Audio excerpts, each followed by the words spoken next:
Hey, bonjour à tous, on se retrouve pour une nouvelle interview du Made in Cholet. Donc aujourd'hui nous allons voir Fafa, cette interview se déroulera en deux parties. Voilà, la première partie étant aujourd'hui, avant le départ de Fafa le marathonien. Alors qui est Fafa? Eh ben il va nous l'expliquer dans quelques instants. Pour l'instant il est actuellement en train de faire des tours de piste. Alors je vais essayer de vous montrer ça. Voilà, il apparaît là-bas avec la casquette rose, vous voyez? Et là-bas il est en train de faire son petit tour.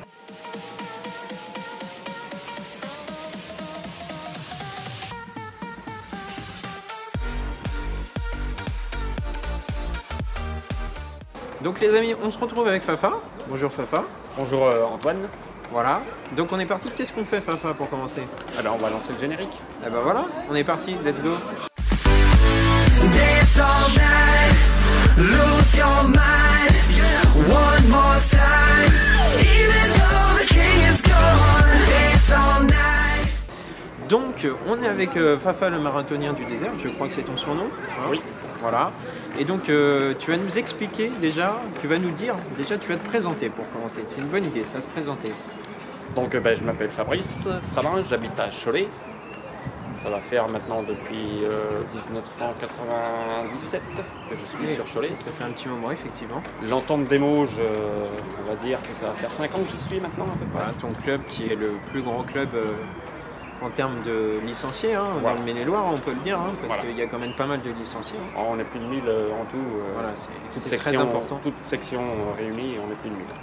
Ouais, c'est bien. Donc après, est-ce que tu aurais, on va dire, 3 mots pour te qualifier, qui qualifient ton courage, ta force, tout ce que tu veux, quand tu fais par exemple un tour de piste ou Ma principale force, c'est le mental. le mental. Donc ça c'est le premier mot, le mental.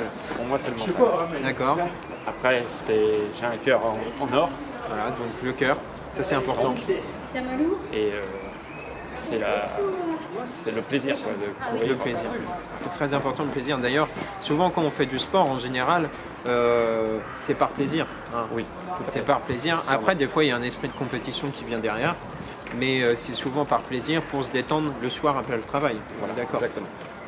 Très bien. Et donc, tu vas nous expliquer un peu ton aventure parce que là, on est avant que tu partes donc dans cette aventure très enrichissante, je pense, pour toi. Donc, tu vas nous expliquer tout ce qui se prépare en amont. Comment ça se prépare un marathon dans le désert en plus. Hein. Donc, vas-y. Donc j'ai commencé par aller faire un stage au mois de novembre, D'accord. un stage d'une semaine. On a bien profité parce qu'on courait quand même 20 km par jour à peu près.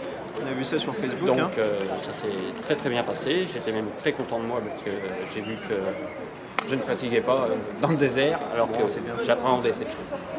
Ah oui, c'est vrai que je pense que c'est quelque chose qu'on appréhende.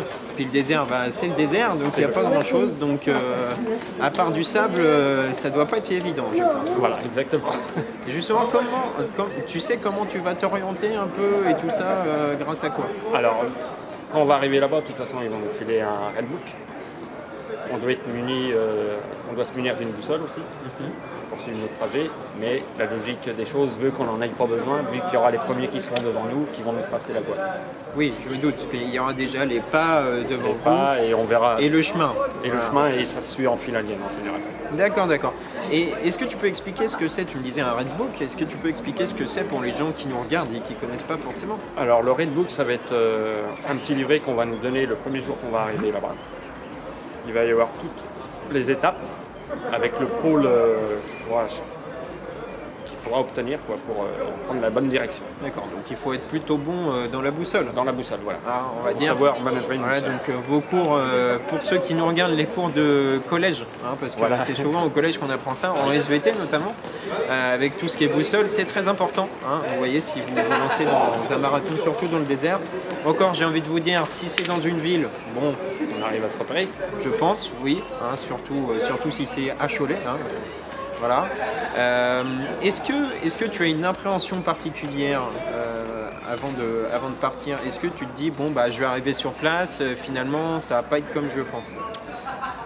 Pas spécialement, parce que le fait d'avoir été à ce stage, justement, ça m'a ouvert les yeux et ça m'a permis de découvrir comment était le désert. En fait. Alors qu'avant, je ne le connaissais pas du tout. Donc, s'il y en a qui veulent se lancer là-dedans, essayer d'aller faire un stage avant, c'est plus profitable.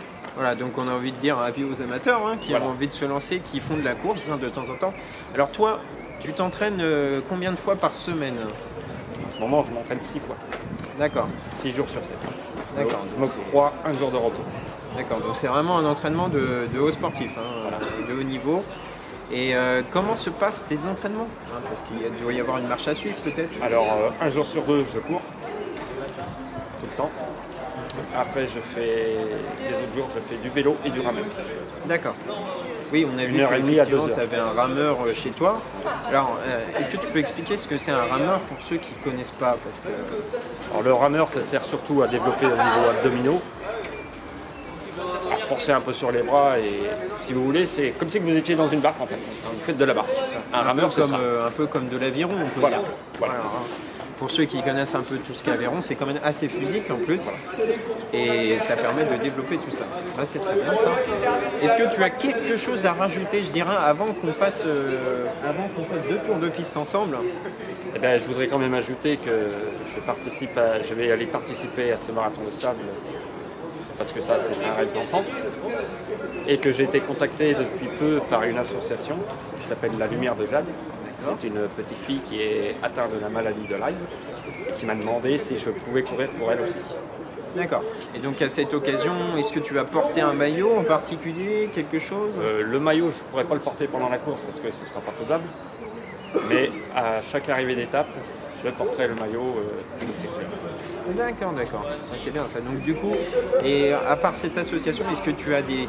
je sais pas, ça doit être un engagement financier, je suppose. Qu'est-ce que tu as des sponsors, des J'ai choses eu comme un ça? sponsor, oui. D'accord, Il s'appelle Decathlon. d'accord. Donc Decathlon Cholet, je suppose. Oui, qui m'a Voilà. fourni tout l'équipement et le tenue vestimentaire. Oui, donc ce qui est plutôt bien pour pouvoir avancer. Et puis... Oui, parce que globalement, en termes financiers, rien que l'inscription de la course et le vol, parce que le vol est compris dedans, ça représente quand même un bon budget. Oui, je me doute, oui. Puis c'est surtout qu'en fait, l'équipement, il y a un sacré équipement à avoir. Donc est-ce que tu peux nous expliquer un peu ton équipement que tu as sur toi actuellement là? Alors là, vous voyez les bouteilles.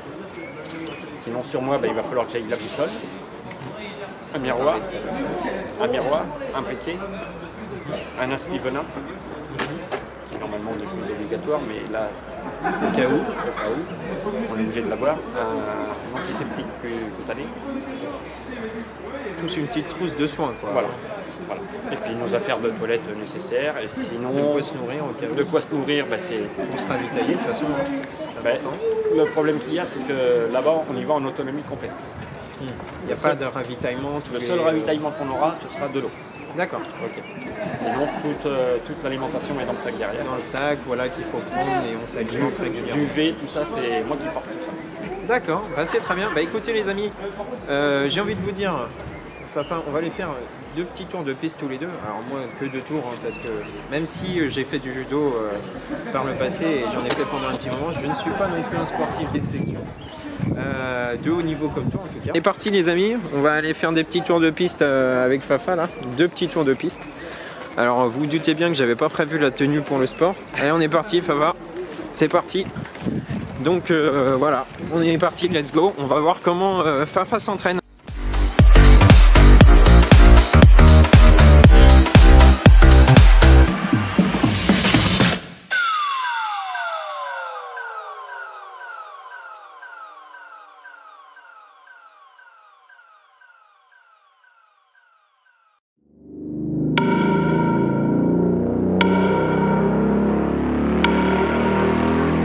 Bon, du coup on a fait nos 2 tours de piste avec Fafa. Bon c'était bien ces 2 tours de piste. Hein. Ouais, incroyable. Ça a permis à Fafa de faire son petit décrassage, Mon petit décrassage, voilà. comme on dit.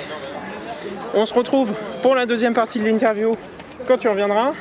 Tout à fait. On se fait des gros bisous, tchou-tchous, à très bientôt et n'oubliez pas, suivez Fafa et abonnez-vous à la chaîne d'Ele Show. Allez salut.